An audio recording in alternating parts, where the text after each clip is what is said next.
La CGIL di Agrigento denuncia molte criticità del trasporto pubblico ed extraurbano sulla linea Catania-Aeroporto di Agrigento.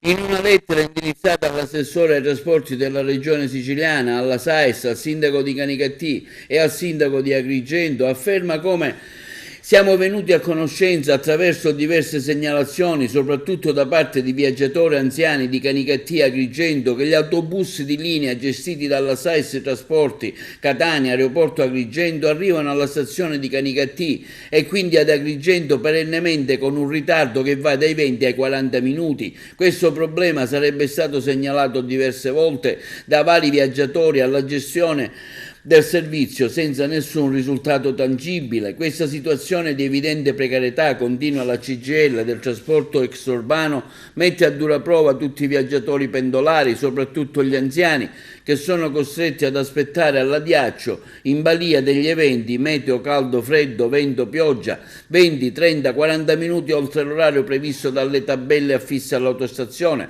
Insomma, il viaggiatore non sa mai con che sicurezza quando questi bus arrivano.